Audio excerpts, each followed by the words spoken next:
Welcome back to On the Go Gyan, your pocket dose of podcast Gyan. My name is Rohit, I am Ajay. and in this episode, we are going to talk about being multilingual.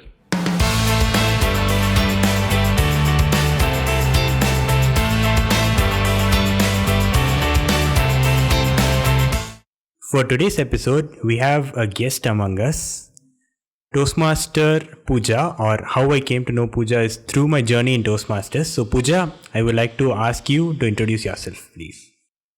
Hello everyone, this is Pooja here. I am from a city of multiculture, that is Bangalore.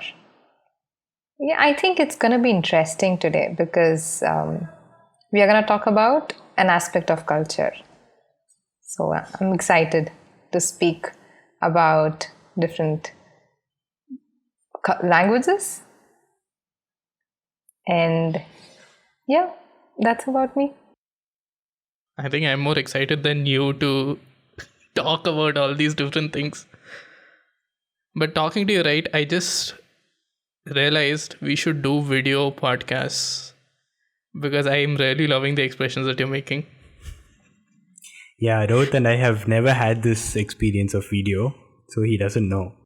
I actually wanted to keep the video on because sometimes you need that originality, like you're talking to the person in real time. Right. And that's exactly what pulls the conversation on. True, I always have to look at Ajay sipping tea from that weird Okay, mic that's mug. a good learning. I will fix my bandwidth and get in proper shape from next time. Or maybe you can, flowchart your amazing picked pictures so we are entertained. I know, right? There should be like a GIF option in your display pictures. Yeah, that would be good. Thank you, Pooja, for joining us. I am really excited to talk about all the different languages that you have learned, and especially because I'm that person who cannot learn a new language as long as it's not related to computers. Computers, I'm fine. But like the two languages that I literally know is Hindi and English. One because I used to speak at home, and the other because I have to use it in the office. But that's it. 4 years I spent in Punjab, where my college was. Didn't pick up a thing about Punjabi. 4 years I've lived in Bangalore. Haven't picked up any bit of Kannada. I think among the three of us, you're the one with least number of languages, Rohit. Pooja, what about you? I have to count again, okay? Because there are languages that I managed to speak, say hi, hello, how are you, this, that, and things like that. But otherwise, I managed to speak, I speak English, I speak Kannada, Hindi, Spanish, I can speak Marwari, I understand Telugu out of the Kannada influence. I can pick few words here and there, I can understand. I understand Guju through Hindi influence. Yeah, that's it for now. Yeah, Turkish, I've started watching a lot of series, so I can say hi, hello, how are you, thank you, and things like that. I think that's more than 6 languages comfortably. Basics are covered. Basics are covered. Ajay, what about you? How many languages? So I have my mother tongue Tamil, English obviously, and I do know Hindi a bit because my cook back in Bangalore used to be a person who knew only Hindi. So if I had to converse with them, if I had to get food, then I need to know Hindi. So that was how it was. I have had such a hard time finding a domestic help who speaks anything but Kannada. That's a good opportunity to learn, Rohit. He should have mastered Kannada by now. Exactly. That's what I couldn't pick up anything on Kannada, so I don't want to brag how bad I am, but yeah. So Pooja, coming back to you, you said 6 languages, right? Yes. Do you have any reason why you learned these languages? So, apart from English and Spanish, the rest of the languages I didn't really learn. I just inculcated them, Maybe I can say it's the environmental effect because of the people around me. So, since my school and college, I had a lot of friends who speak Marwari. So, that's how I picked the language. And I'm quite fluent in it. I can conversationally speak well, unless it's, like the native proficiency or something like that, but I can speak well. That's how I learned Marwari. And Turkish is because of the series influence. I mean, I like a lot of Turkish series. So I managed, and I started liking the language as and now I started watching the series. So that's how I picked it. I didn't learn it. And Telugu was because of friends and domestic help around. That's how I can understand a little bit. Hindi is again, I think a lot of Bollywood has helped me with Hindi a lot. Although I barely studied Hindi, I think I studied only for 2 to 3 years, and then I started learning Sanskrit. So I cannot read and write Hindi properly, but I can speak.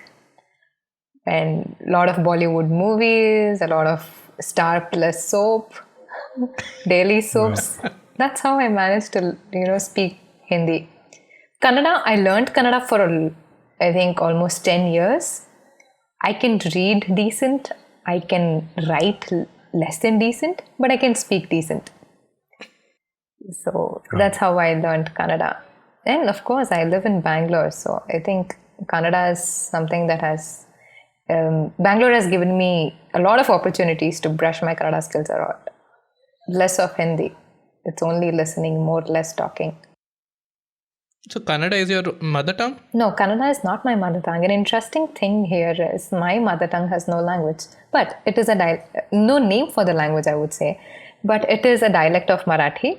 But again, it is not Marathi. So it's like a little mixture of Marathi, a little mixture of Gujarati. It's a dialect, but it has no name as such.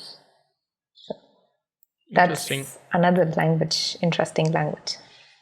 There are so many dialects that we are surrounded with. Sometimes you don't even... So for me, I don't understand the difference between Telugu, Tamil, Kannada, and I literally I don't know what the term would be, but I just categorize it as South Indian languages. Mm-hmm. I have no clue what is the difference. I am hurt by these words. If a typical South Indian who knew one of these languages listening to the podcast right now, they'd be very anxious at you. See, it's like saying all Chinese look the same, but obviously people in China know that it's not the same. And similarly for outside countries, they say all Indians look the same. But we know we don't. So, spare an outsider. And the fun fact here is, though both of you know to converse in Hindi a bit more than me, I know to write and read Hindi flawlessly. So I've been trained in school that way. But you cannot speak, is it? Yeah, not as flawlessly as I can write and read. Okay. That's a fun fact. Now that's my issue. I can speak Hindi and Kannada fluently, but I cannot write or read well. Both of you are giving me complex. Even though Hindi is like my mother tongue, but I don't speak proper Hindi. So that's not even 2 languages for you, Rohit. I can say it's one and a half. Although I've studied Hindi in school for 10 years. But I mean, I don't remember all those things. Even I studied Sanskrit, but then it's like I wiped that memory out of my brain. Sanskrit is a tricky one. I agree to that. Although I just learned it for 3 years, I learned it less and mugged it more. That is why I think I do not know anything in Sanskrit now. I just know one sentence. Aham kridami. I have no clue what that means, but I don't know, it's just stuck in my brain. Does that mean I'm a sports person? Wow. I think so. The word krida is something to do with games or playing or something. Right? That's how it sounded to me. I mean, krida, not cricket. Sports. Difference. Yeah, sports maybe. So, one thing that comes to my mind, Pooja, that I really want to know from you is, how do you pick up a new language? You said you have studied some languages, you have learned some new languages because of the environment. But what is the best way, if I have to ask, to learn a new language? You should like the language, is what I think. That's how I have started learning languages. Something that feels nice to your ears, you will definitely want to learn. For example, a song. You like the song, you put in your efforts, maybe subconsciously at least, to learn the song. So I think that goes with the language. Some people like the language as soon as they hear it. Some people cultivate the liking towards the language as in how they hear it, correct? So I think you should like it if you want to learn it.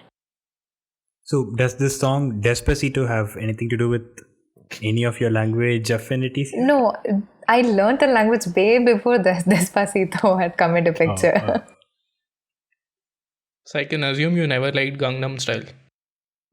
Not really. You can say that. But yeah, liking part I can relate to because I don't really like any language, so I've not learned anything. That now makes sense completely. Mm-hmm. Okay, follow up question. How do you like a language? Um, it's a sound. Why do you like something? I mean, this. I think that's a very vague question. I would say you just like it. There's no reason why you like red and why you like blue. Yeah, there are associated reasons. I would say secondary reasons, but primarily something that something that pulls your attention, like widens your senses. Isn't language like a necessity? And that's like saying I like water from Bangalore, but I don't like it from Hyderabad, maybe. Language is a necessity. From a broader sense, not all the languages are necessary. Alright, after you reach a point, probably 6, you start feeling not all 6 are a necessity. Necessary, yeah. But it's fun. Most of the times, I think I learned languages. I managed to pick languages up because I enjoy that very moment when I'm talking in a language and the other person knows that, okay, I am not a maybe Marwadi, but suddenly they start talking in their language, and then my senses are widened. And then in my mind, I'll be like, hey, I know Marwadi. And they get to know that I know Marwadi after they have finished their conversation. And I love that expression on face, what they Yeah, have. I've seen that. That's a beautiful expression. I have seen that in my office mates when Hindi conversations are going on. At the end, I pitch in saying something in Hindi. That expression is truly amazing. So I Yeah, think people should experience that once in their lifetime. they should. It's nice when, they are taken by surprise after their conversation, knowing that, hey, that person understands your language. Luckily, we didn't say anything more Yeah, than we shouldn't. right. But this thing has an impact on people. When you talk to them in their native language, they suddenly open up a little more. Yeah, that brings them to a comfort zone, right? It's like two people knowing that they both like the same sports team, and that's how they collide in their joy and excitement, something like that. That happened with me when I was in Europe. I mean, here in India, everyone speaks Kannada or Hindi. You barely pay attention to them. There, anybody I found speaking Kannada or Hindi, it felt like I knew them for years together, and they're like my far family or something like that. So that collide of excitement happens. That's true. I can relate to it. When I went to Malaysia, we had a group of, I think, Indians. I don't know. But they were talking in Hindi, and I was like, brothers. Yeah, I've had the same feel too. I met a Kannadiga family when I was in Europe. I had the same feel like, oh my god, Indians. I know, Good to right? see faces. Yeah. But there's the other side of it also. When you go to like a foreign country, you don't want to see Indians there. That's true. I mean, let's say you go to a country and all you see are Indians around you. You'll suddenly not have that feeling that I've come out of India. That's true. Yeah, I think it's a balance between both of these feelings that gives you the best thing possible. Talking of which, Rohit, I have a question for you. You said that you have traveled to South India, right? Sometime. I live in South India. 4 years. If that Yeah. counts So as travel. no, beyond Karnataka. Yeah, I've covered a lot of places. So how do you understand the conversations over there, even though you don't know the language? I think ignorance is bliss. That's what worked for me. but Okay. I don't even try. I know that I can't. But if I really have to understand something, I just look at the expressions and I try to gauge what is the tone and all, and on the basis of that. But that's like a 10% hit and 90% miss sort of a thing. Right. It's a guessing game, I think, at the end of the day. It has happened with me that I don't know where I was somewhere, and there was this group of people who were talking in a language I didn't understand. I don't know what language it was. And suddenly I had those thoughts that are they talking about robbing me? I was all alone in pitch black. I think it was Munnar. And I started having and then I just escaped from there. Nice, nice, nice. Do you guys have any tips for me? Yeah, I would completely agree with you when you say that you look at the expressions. Expressions is another language altogether, right? Expression, tone, and these are the things that you actually keep in. Actually, your mind subconsciously reacts to it. Your ears are hyperactive, figuring out what the person is talking about. Why are you not able to understand? Let them at least tell one word which is similar to my language, so I can pick the whole, frame or picture going on there. That's one way of picking up languages. Also, there are a lot of similarities because Sanskrit is our mother language, and there are a lot of languages derived from Sanskrit, right? So there are a lot of common words. So when you hear these common words, you'll naturally figure out what they're talking about. At least the topic of discussion is confirmed. That's one way, I would say. I think this is common across Hindi, Punjabi, and Gujarati, such languages as well. One or two words, maybe. Yeah, even for Asian languages, East Asian languages are way. I can't even speak about it. But at least for European languages, there are a few words which are quite similar to English. So if not for 100% of the language, maybe you can understand 0.1% somewhere. If someone's at least referring to chocolate, you'll know it is chocolate, because in Spanish it is chocolate. But then there are still words, right? I mean, same sounding or same spelling words which mean different things in different languages. Definitely. Spanish in Europe is, the colloquialness is slightly different than it is in Latin America.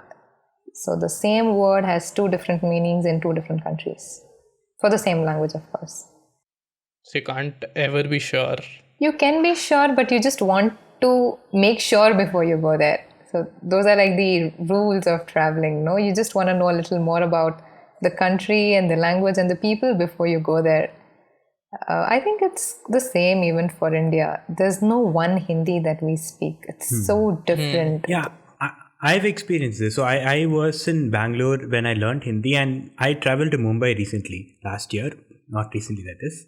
So I noticed a very different trend in Mumbai, that the way they speak Hindi is not at all something that I have experienced so far.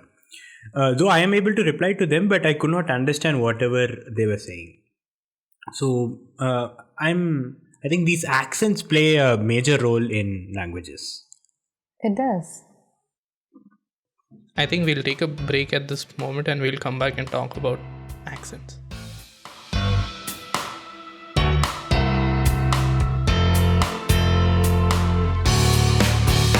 And we are back. So, Pooja, we were just diving into the topic of accents, and I have this question. How do you manage accents? Because the way you are speaking English is different from the way I'm speaking English, which is again different from how Ajay is speaking. And what I understand is every language you pick up a different accent while you're speaking it. Yeah, that generally we speak how we hear.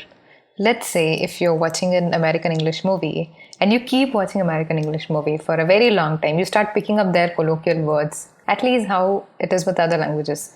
Mother tongue influence plays a huge role here, but it is not all it is. I mean, you tend to inculcate something that you have been continuously listening for a long time.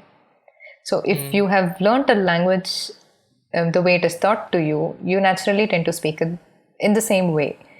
And then after a few days, maybe, for example, we learn British English, right, from school. We learn UK English. But once we start working, etc., it starts deviating from then. We watch American series and things like that, and we start picking up their accent in their language. The words that they use, which are very colloquial to their country, we start using those words.